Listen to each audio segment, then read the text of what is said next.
नमस्कार, बहुत स्वागत है आप सभी का। आप देख रहे हैं आपकी बात मध्य प्रदेश और मैं हूं अभिलाष मिश्रा। और सबसे पहले आपको बता दें कि आज का विषय क्या है। यूसीसी यानी समान नागरिक संहिता को लेकर आप लोग बहुत दिनों से खबरें सुन रहे होंगे। सरकार अब इस पर एक कदम आगे बढ़ गई है।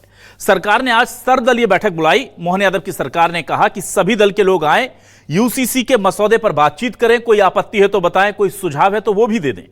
पर खास बात यह रही कि कोई भी विपक्ष की पार्टी से कोई भी नेता इस सर्वदलीय बैठक में पहुंचा ही नहीं।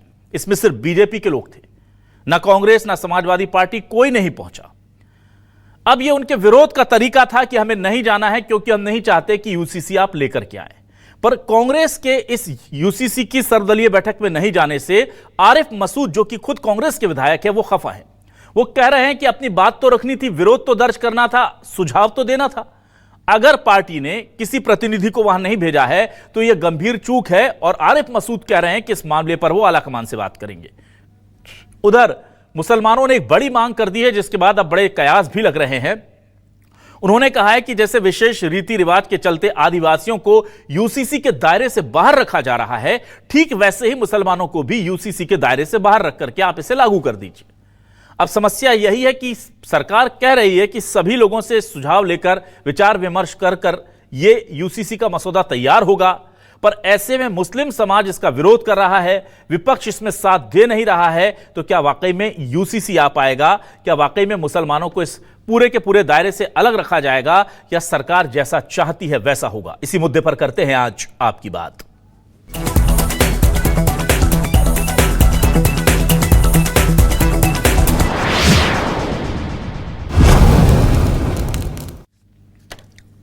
आपको सबसे पहले यूसीसी को लेकर किस तरह की अलग अलग प्रतिक्रियाएं आ रही हैं, बीजेपी विधायक रामेश्वर शर्मा का क्या कहना है, आरिफ मसूद कांग्रेस के विधायक हैं, वो किस तरह की मांग कर रहे हैं, और शहर काजी क्या कह रहे हैं भोपाल के, तीनों के बयान सुनाते हैं, सुनिए। इसको इस संदर्भ में कोई यूसीसी के संबंध में कोई सुझाव देना है तो वो जाकर सुझाव दें।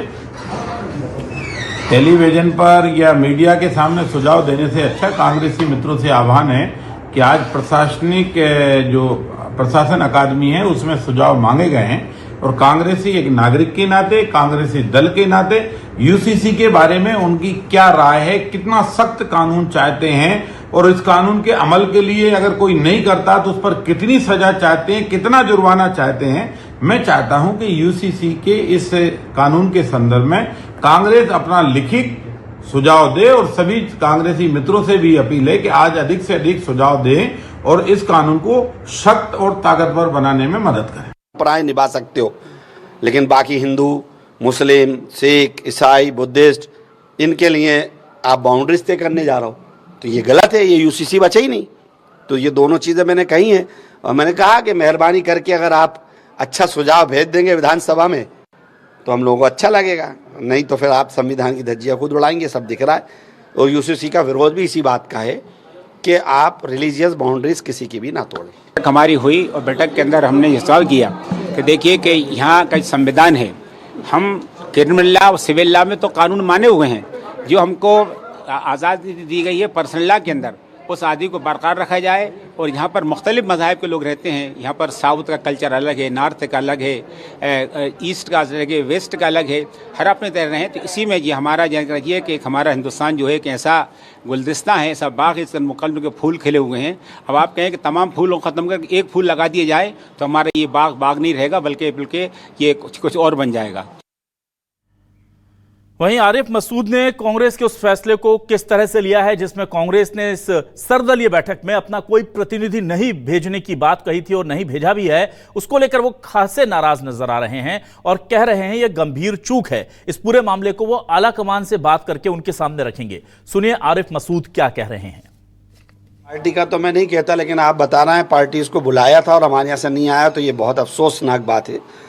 इसका मैं बहुत दुख व्यक्त करता हूं, और मैं अध्यक्ष जी को बात भी करूंगा कि ऐसा गंभीर चूक हुई है, गंभीर चूक है। ये ऐसा है कि वो भले ही समिति क्या प्रस्ताव देगी ये समिति तय करेगी, लेकिन पूरे पैटर्न को हमको अप्लाई में अपीयर होना चाहिए, और अगर नहीं हुए तो गंभीर चूक है, और इसको मैं हाईकमान को ज़रूर बोलूँगा।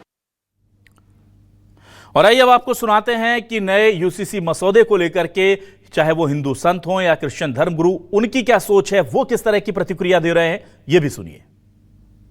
जो संस्कृति है उस संस्कृति का कोई सम्मान नहीं करता। और भारत की संस्कृति का सम्मान इसीलिए किया जाता है कि यहाँ लोग एक सम्मानजनक तरीके से जीवन जीते हैं। पति पत्नी जो है वो एक आदर सूचक वो होता है, और ये लिव इन रिलेशन जो है वो समान नागरिक संहिता को कहीं ना कहीं खंडित करेगी। वैसे समान नागरिक संहिता लागू होना चाहिए इस चीज़ को छोड़कर। लेकिन इसी में चुनौती यह है कि बहुत सारे धर्म के लोग हैं, बहुत सारे जात के लोग हैं, इन सब के लिए उनकी रीति रिवाज, उनके राइट्स, रिचुअल्स, इन पर भी हमें ध्यान देना चाहिए। तो हम आग्रह करते हैं विशेषकर आदिवासी लोग, उनको एक ग्रुप में देखना चाहिए कि वे ट्राइबल्स हैं, उनकी भलाई के लिए उनकी ज़मीन ये सब सुरक्षित रखने के लिए देखना है। ऐसा नहीं देखना है कि वो एक ग्रुप का है, दूसरे धर्म का है।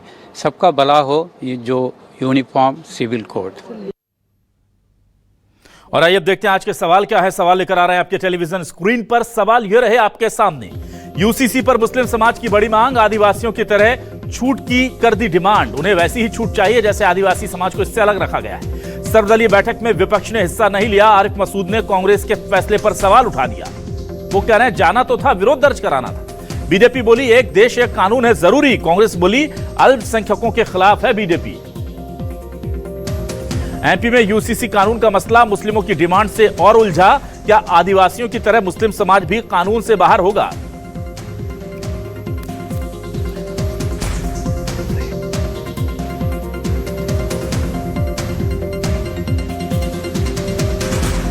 आइए सीधे रुक करूंगा अपने खास मेहमानों का। मेरे साथ कुछ खास मेहमान जुड़ गए हैं। मेरे साथ डॉक्टर वाणी आहलूवालिया जी, बीजेपी से वरिष्ठ नेत्री प्रवक्ता जुड़ गए, उनका स्वागत करता हूं।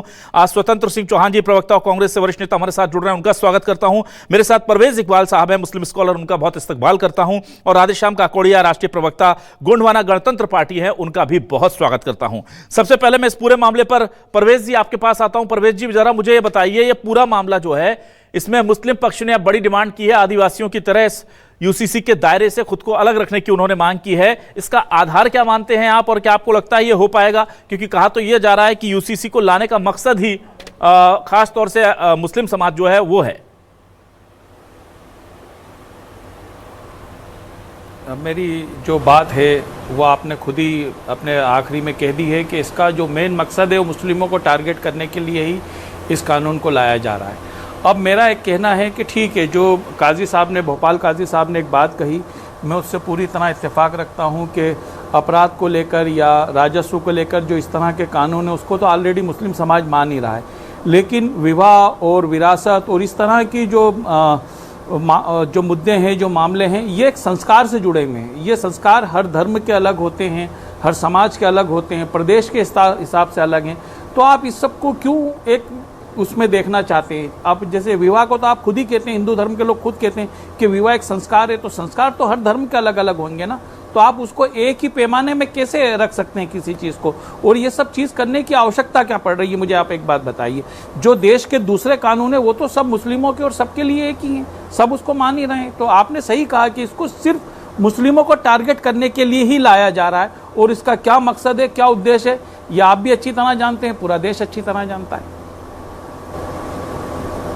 ठीक है परवेज जी, मैं सीधे रुक कर लेता हूं अब इस पूरे मामले पर बातचीत करने के लिए राधेश्याम काकोड़िया जी आपका। राधेश्याम जी, देखिए, आदिवासियों को विशेष तौर पर छूट देने की बात कही है। खुद गृह मंत्री अमित शाह कह चुके हैं, केंद्रीय गृह मंत्री, कि आदिवासियों पर इस कानून का कोई असर नहीं होगा, वो इसके दायरे में नहीं लाए जाएंगे। अब आप ही के छूट के आधार पर मुस्लिम समाज भी ये मांग कर रहा है। ऐसे में तो फिर यूसीसी का जो मूल मकसद है कि सभी के लिए एक सा कानून हो, वही खत्म हो जाएगा। आदिवासी प्रतिनिधि होने के नाते क्या कहेंगे आप? सभी देशवासियों को नमस्कार, सुबह जोहार, भारत माता की जय। जिस तरीके से भारत की एक परिकल्पना है, भारत एक विभिन्न धर्मों का देश है और सभी अपने अपने मजहब के हिसाब से, अपने अपने रिलीजियन के हिसाब से जो है अपने कस्टम सिस्टम का निर्वाह करते हैं।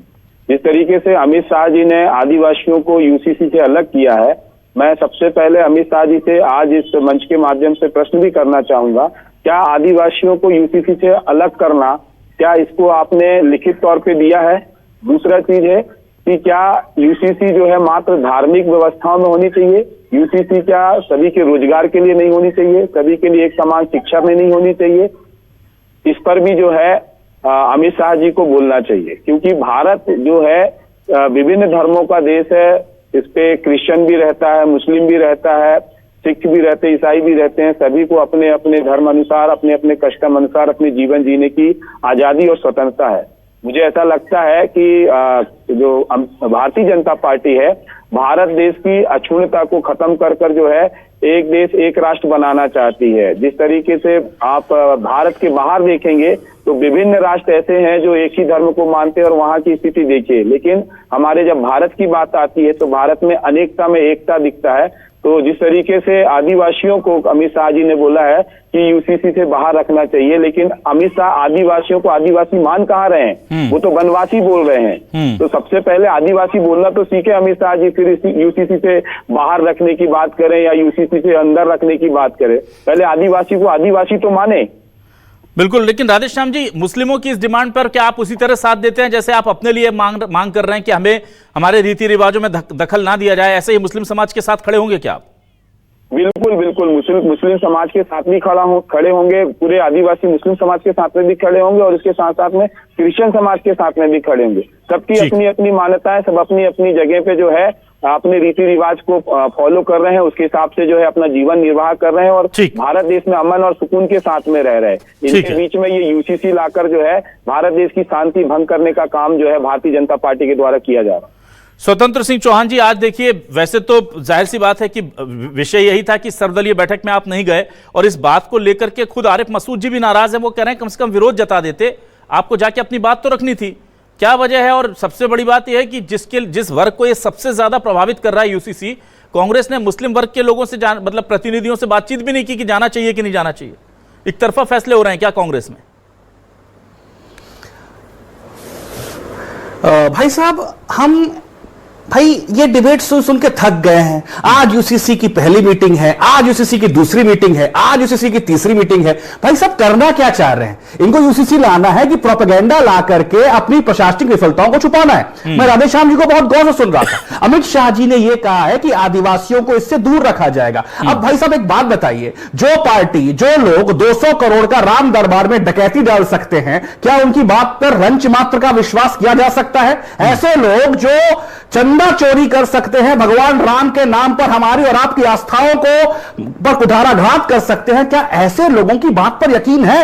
इनके आदिवासियों को लेकर जो ट्रैक रिकॉर्ड है उसको आप जरा देखने की कोशिश कीजिए। क्या कर रहे हैं अंडमान निकोबार में, क्या कर रहे हैं केन बेतवा लिंक के नाम पर, प्रोजेक्ट के नाम पर, और क्या ये आदिवासियों को आदिवासी बोलने को तैयार हैं? राधेश्याम जी बिल्कुल सही बात कह रहे थे। भाई साहब, ये मुझे ऐसा लगता है, मुझे ऐसा भय है कि हमारे प्रदेश के आदिवासी भाई बहनों की सांस्कृतिक स्वायत्तता, सांस्कृतिक संप्रभुता पर एक बहुत बड़ा कुठाराघात करने की एक चाल भारतीय जनता पार्टी इसके माध्यम से लाना चाहती है। वो कितनी भी बातें कह ले, लेकिन इस प्रकार के रामद्रोहियों की बात पर यकीन करना बिना लिखित आश्वासन दिए, भाई साहब, कांग्रेस पार्टी के लिए थोड़ा सा, या किसी भी व्यक्ति के लिए थोड़ा सा कठिन होगा। दूसरी सबसे महत्वपूर्ण चीज कि भाई इस देश में आज समान शिक्षा को लेकर हमको बुलाइए ना, हम बात करने आएंगे, बिल्कुल बात करने आएंगे। समान स्वास्थ्य को लेकर बात करने के लिए आएंगे। आप दूसरी बात, पेपर लीक को कैसे रोकने के लिए कठोर कानून बनाया जाए, हम बिल्कुल बोलते हैं सरकार से हमें निमंत्रण दें, हम लेकर के आएंगे अपना कानून और अपनी ड्राफ्ट। लेकिन भाई साहब, इनको सिर्फ और सिर्फ प्रोपेगेंडा करना है अपनी प्रशासनिक विफलताओं को छुपाने के लिए। और जो भी इस देश में एक मतलब केओस का माहौल, केओटिक एटमॉस्फेयर, एनार्किक एटमॉस्फेयर बना हुआ है, बेरोजगारी को लेकर, स्वास्थ्य को लेकर, शिक्षा को लेकर के, चोरी को लेकर के, इन सभी चीजों से बस उनको अपना पीछा छोड़ाना है और कुछ नहीं। To divert and rule. नहीं, ठीक है, डाइवर्ट। स्वतंत्र जी, मैं ये कह रहा हूं कि ये आपका विशेष अधिकार है। डाइवर्ट एंड रूल पे चल रहा है। स्वतंत्र जी, आपका विशेष अधिकार है कि आप उसकी सर्वदलीय बैठक में जाते हैं या नहीं। मेरा सवाल शायद आप समझे नहीं। मैं ये कह रहा हूं कि जैसे आपका यह विशेष अधिकार है कि आपको जाना या नहीं, वैसे ही आप पार्टी के आंतरिक लोकतंत्र की बात करते हैं, उसमें मुस्लिम पक्ष का प्रतिनिधित्व बढ़ चढ़कर करने वाले आरिफ मसूद जी को तो कम से कम भरोसे में ले लेते कि हम नहीं जा रहे हैं। ये मुस्लिमों का मैटर है, ये बैठ करके जीतू पटवारी जी और उमंग सिंगार जी तय कर दे रहे हैं कि किसको जाना है, किसको नहीं जाना। फिर आप कहते हैं हमारी पार्टी में लोकतंत्र है। वो नाराज हो रहे हैं, कह रहे हैं मैं आलाकमान के सामने मांग उठाऊंगा, ये बात रखूंगा कि क्यों नहीं बताया, गए क्यों नहीं। तो मैं ये नहीं कह रहा कि आपको जाना चाहिए था, यानी वो आपको डिसाइड करना है। पर मैं ये पूछ रहा हूं कि पार्टी के एक बड़े मुस्लिम पक्ष के नेता को मुस्लिमों के इतने बड़े मैटर पर आप क्या करने जा रही पार्टी, उसकी जानकारी क्यों नहीं है? भाई साहब, मुझे लगता है कि भाजपा और बहुत सारे ऐसे सामान्य लोगों को यूसीसी के बारे में थोड़ा जानकारी कम है। ये वो कानून नहीं है जिसे सांप्रदायिक चश्मे से देखा जा सके। अगर भारतीय जनता पार्टी का उद्देश्य यूसीसी के माध्यम से राजनीति समाज सुधार करना है, समाज सुधार की दिशा में ठोस सकारात्मक पहल करना है, तो ऐसे में कांग्रेस पार्टी का समर्थन भारतीय जनता पार्टी को मिलेगा। लेकिन अगर यूसीसी का उद्देश्य यहां पर डिवाइड एंड रूल क्रिएट करने का है, हमारे आदिवासी भाई बहनों से उनकी सांस्कृतिक स्वायत्तता छीनने का है, हमारे जो प्रदेश के स्वतंत्र जी आप मेरा सवाल समझ नहीं रहे हैं, समझना नहीं चाह रहे हैं। मैं ये कह रहा हूं बीजेपी डिवाइड एंड रूल कर रही है, ठीक है, पर आप पार्टी में डिवाइडेड क्यों हैं? आप पार्टी में डिवाइडेड क्यों? आप अपने लोगों को बता क्यों नहीं पा रहे कि हम नहीं जा रहे इस मुद्दे पर? ऐसा आपसे किसने कह दिया? आरिफ मसूद जी ने कहा। आरिफ मसूद जी ने कहा। आपको सुना दूं, दोबारा सुना दूं? भाई साहब दोबारा सुना दूं? मेरी बात सुनिए। आर्टिकल, भाई साहब मेरी बात सुनिए। हाँ। नहीं, मैं आपको सुना रहा हूं, पूरी बात तो सुनिए। हाँ। Article 44 of the Indian constitution क्या कहता है? हाँ। संविधान सभा में यूनानिमसली जो है वो आर्टिकल 44 में यूसीसी लाया गया था। तो ऐसी कोई भी चीज जो संवैधानिक है, स्वतंत्र जी, जो संवैधानिक, मैं समझ गया। आप इधर उधर की बात करेंगे। पार्टी ने आरिफ मसूद को क्यों नहीं बताया? मुस्लिम प्रतिनिधियों से बात क्यों नहीं की इस मुद्दे पर? उस पर बात नहीं करेंगे। आप article, BJP, divide and rule और पार्टी के अंदर इतना बड़ा डिवीजन साफ दिख रहा है। एक बड़ा नेता कह रहा है मैं आपकी शिकायत आला कमान से करूंगा, उस पर बात करने को तैयार नहीं है। आप तक नहीं समझ पा रही है भाई। हमारी चिंता नहीं, हमारी चिंता बिल्कुल है ना, हमारी चिंता बिल्कुल है यूसीसी को लेकर, और हमारी चिंता विपक्ष की फूट को लेकर है। वो एक ऐसा हमारी चिंता विपक्ष की फूट को लेकर के भी। चलिए मैं आता हूं डॉक्टर वाणी आलूवालिया जी के पास। डॉक्टर वाणी जी, आधा काम तो कांग्रेस खुद कर देती है। आप विपक्ष की फूट जितना मत करिए ना, चिंता करनी पड़ेगी साहब। हम लोगों ने आपके भरोसे छोड़ दिया था। स्वतंत्र जी आप लोगों के भरोसे छोड़ा था। राज्यसभा की सीट आप लोगों ने निकाल दी। हमको पता होता हम पहले जाके बोल देते कि डमी कैंडिडेट खड़ा कर देना। अब तो ऐसा लगता है कांग्रेस की चिंता देश की जनता को करनी चाहिए, क्योंकि मजबूत विपक्ष देश की जनता की जरूरत है। जी, ठीक है। चलिए मैं आता हूं डॉक्टर वाणी जी, बोलने का मौका देंगे भाई साहब। ना डॉक्टर वाणी जी के पास आप उस विषय पर बोल नहीं रहे, आप इधर उधर की बात बोल रहे हैं।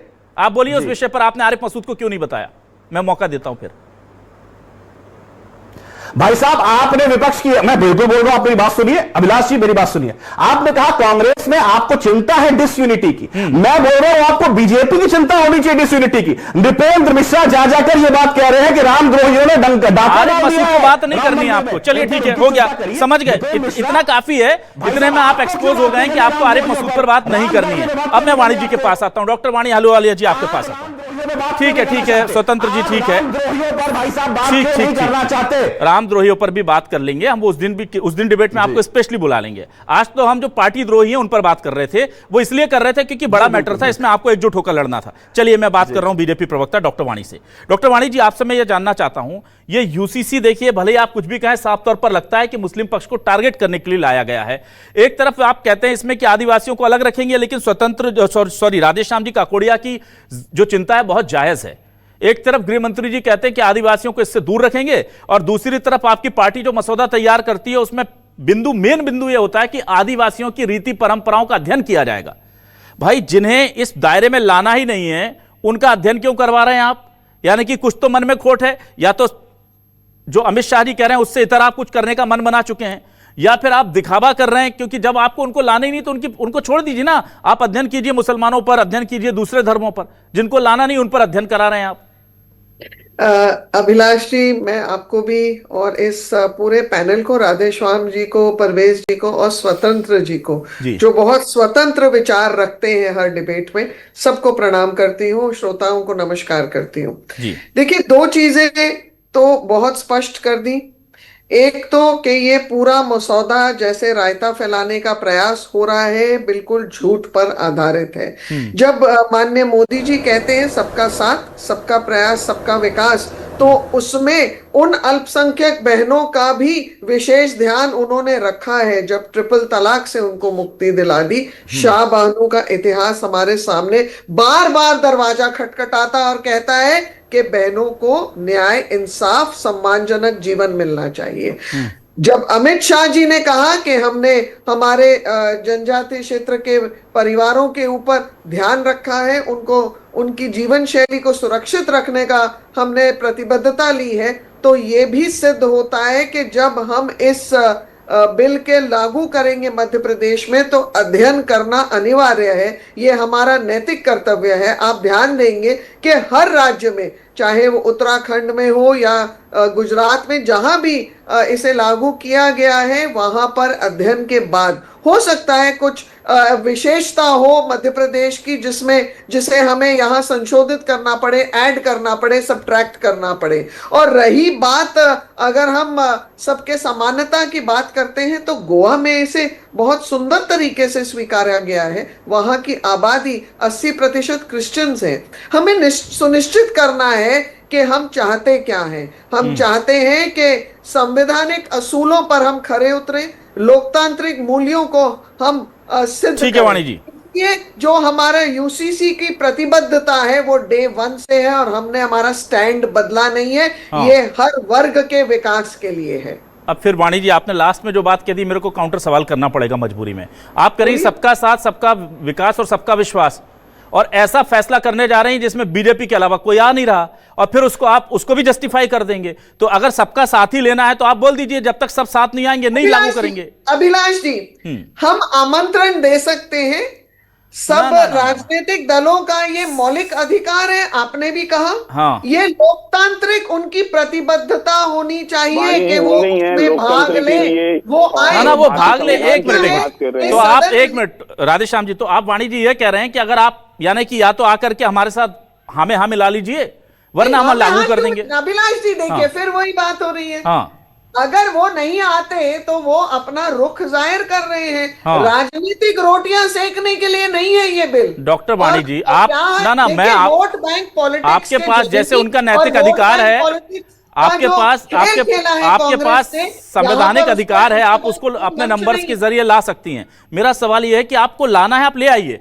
पर कम से कम उस पर ये जो आप मुजम्मा चढ़ाते हैं ना कि हम सबके साथ, सबका विकास सबके साथ कर रहे हैं, जब आपको पता है कि बीजेपी को छोड़कर कोई राजी नहीं है और उस फैसले को आप लागू कर रहे हैं, तो कम से कम नैतिकता का चोला उतार दीजिए। फिर ये कहिए नंबर हमारे पास, हम लागू कर रहे हैं।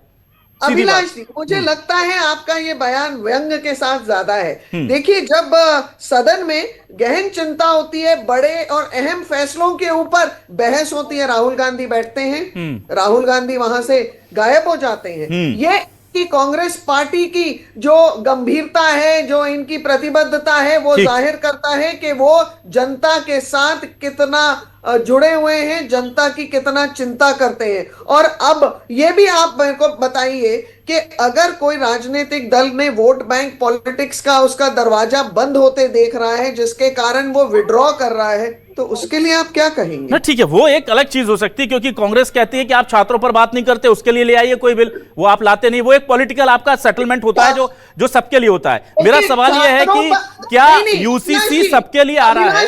हाँ। हम बिल भी लाए हैं, उस पर भी भारी भरकम हमने जुर्माना भी दिया है। और जो पेपर लीक्स की दिक्कतें हैं वो पहले के मुकाबले आप देख लीजिए, बहुत कम हो गई।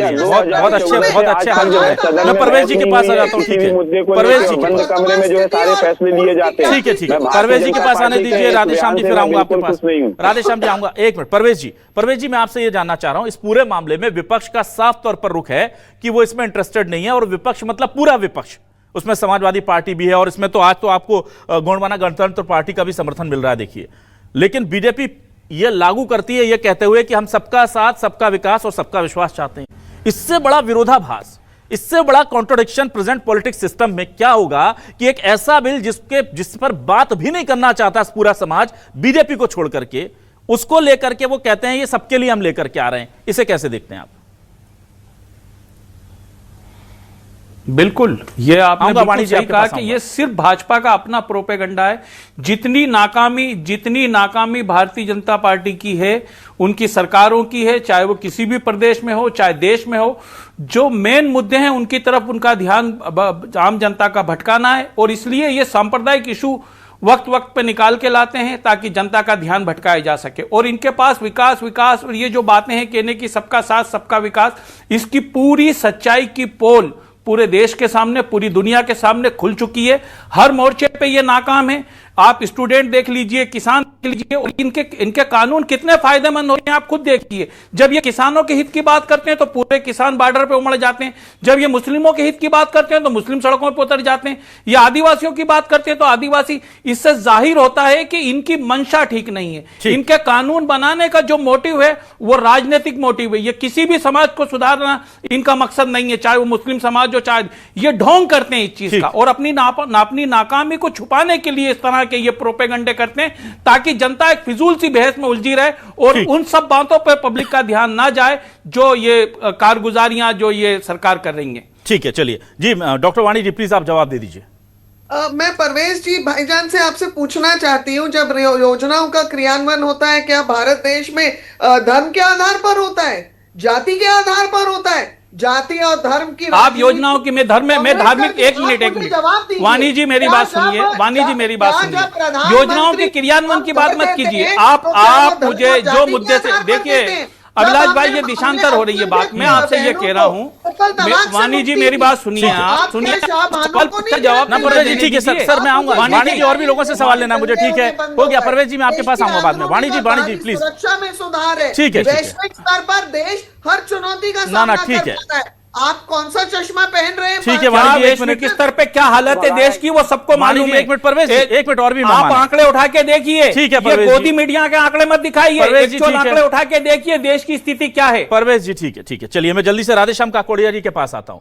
राधेश्याम काकोड़िया जी, आपसे मैं ये जानना चाहता हूं, इस पूरे मामले में एक तरफ देखिए वो चीज निकल कर आई जो मैं कहलवाना चाह रहा था। अच्छी बात है कि डॉक्टर वाणी ने वो बात कही कि हम स्टडी तो करेंगे, कहीं लगा कुछ घटाना बढ़ाना है आपके रीति रिवाजों में या कोई ऐसी चीज है जिसको हमको बिल में जोड़ना है, तो इसका मतलब उन्होंने इंडिकेशन दे दिया। ये तो पहले दिन से खतरा था भाई, जिस दिन से कहा गया था कि आदिवासियों की संस्कृति परंपराओं को समझना। वाणी जी की आवाज दीजिए भाई। विरोध व्यक्त करती हूँ।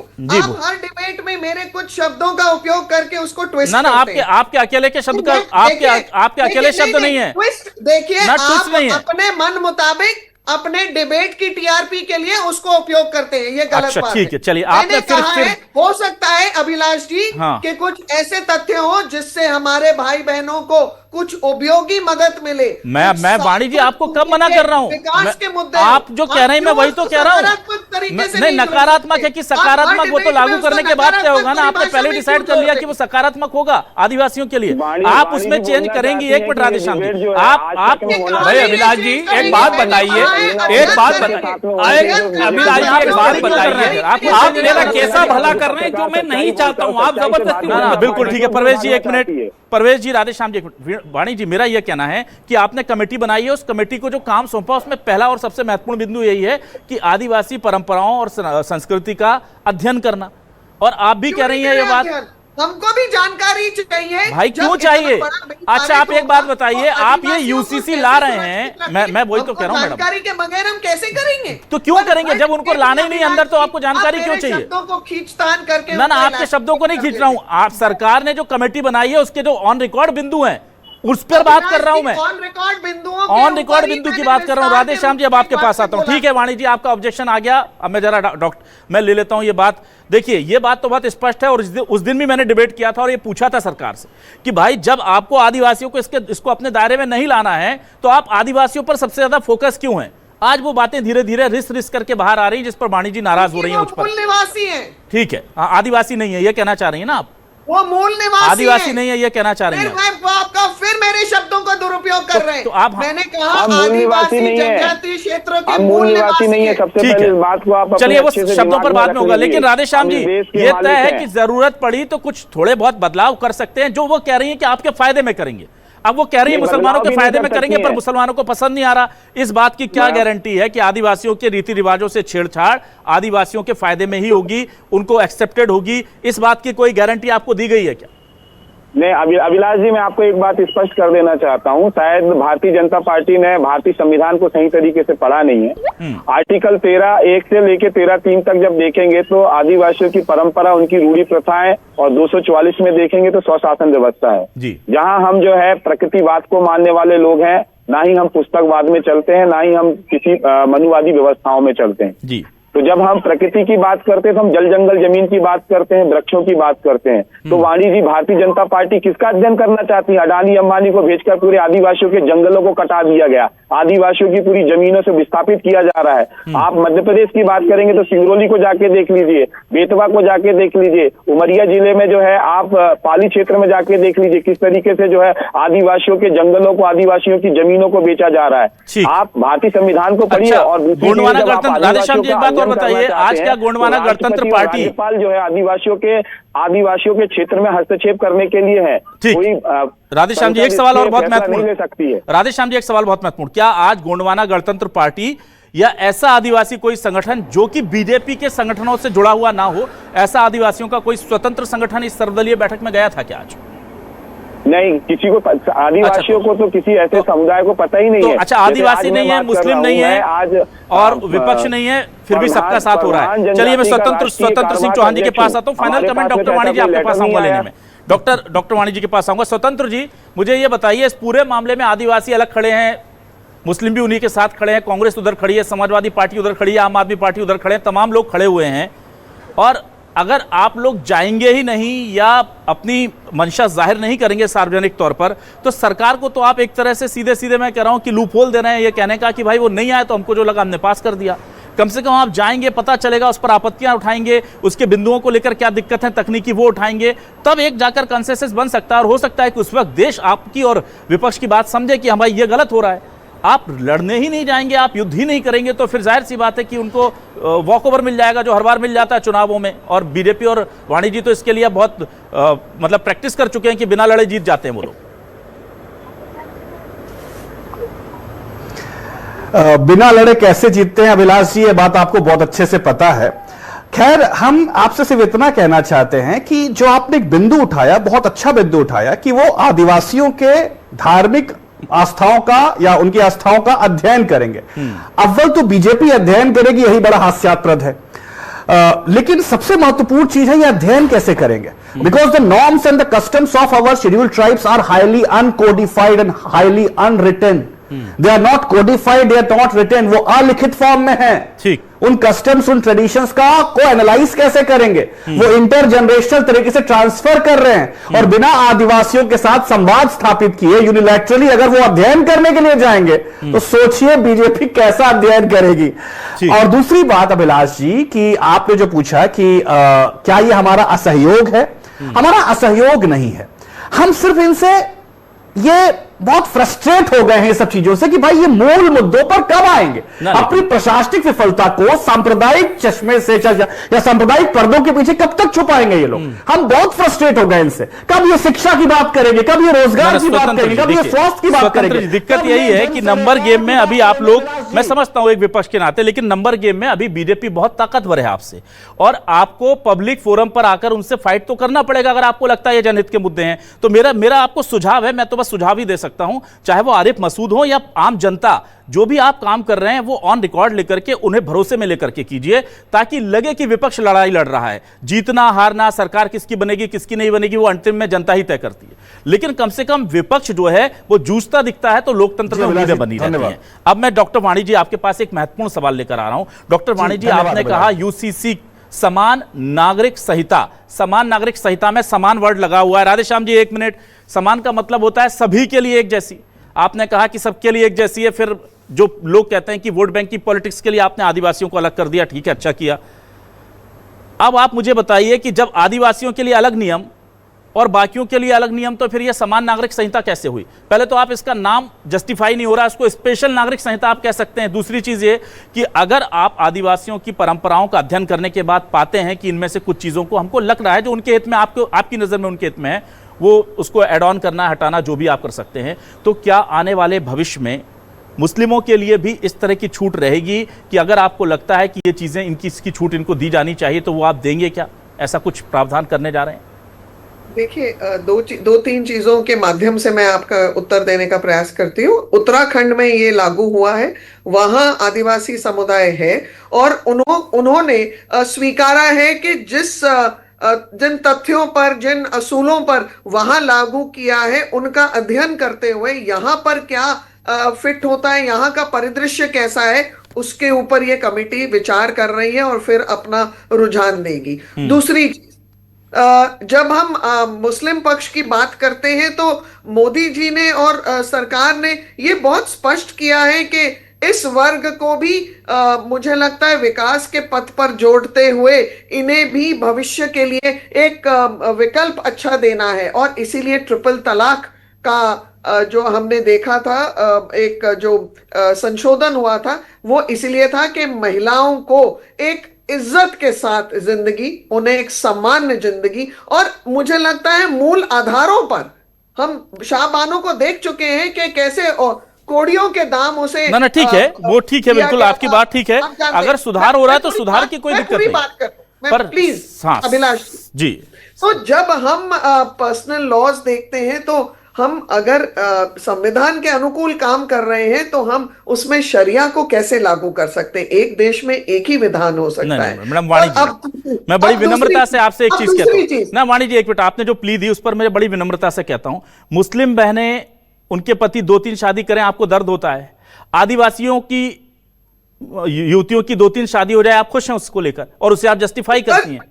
हमारे कॉन्स्टिट्यूशन में जो प्रोविजन है डायरेक्टिव प्रिंसिपल्स का, हमको उसके अनुसार काम करना होगा ना, तो उसमें उसी कॉन्स्टिट्यूशन ने मुस्लिमों को भी हक दे रखा है मैडम। जो आर्टिकल 13 का उन्होंने जिक्र किया, आप उसका उल्लेख करिए ना, उसी कॉन्स्टिट्यूशन ने मुस्लिमों को हक दे रखा है, जो आदिवासियों को हक दे रखा है। उच्च विचार व्यक्त किए हैं, तो ये इनके आपसी द्वंद के हैं। और फ्रस्ट्रेशन जो कहा, तो नंबर गेम की पॉलिटिक्स तो कांग्रेस आज से नहीं 70 वर्षों से खेलती आई है। ठीक है, चलिए ठीक है, पहली बार नहीं है कि इन्होंने राज्यसभा का फॉर्म भरा है। इनके पास तो दिग्गज ऐसे वकील ना डॉक्टर वाणी जी ठीक है, आप लोग एक बड़ा समय खत्म हो गया डॉक्टर वाणी जी, लेकिन हाँ, बीजेपी एक बड़ा फैसला करने जा रही है, कड़ा फैसला करने जा रही है। 370 के मामले में मैं बिल्कुल साधुवाद देता हूं कि आप लोगों ने तमाम विरोध के बाद किया और कश्मीर में उसका बहुत अच्छा और व्यापक असर देखने को मिला। ऐसे फैसले अगर आप लेते हैं, विरोध के बाद लेते हैं, नंबर गेम की दम पर लेते हैं, पूरी ताकत से लेते हैं, डट कर लेते हैं, लड़कर लेते हैं, तो आपका साधुवाद है। पर चाहे वो किसान आंदोलन हो, चाहे नोटबंदी हो, कुछ फैसले ऐसे भी हो गए हैं जो आपने गलत भी लिए हैं और उनको सुधारने की बाद में कोशिश भी की है। तो हम आपसे बस ये चाहते हैं डॉक्टर वाणी जी, जी, आप पाकिस्तान को समृद्ध करना चाहते हैं।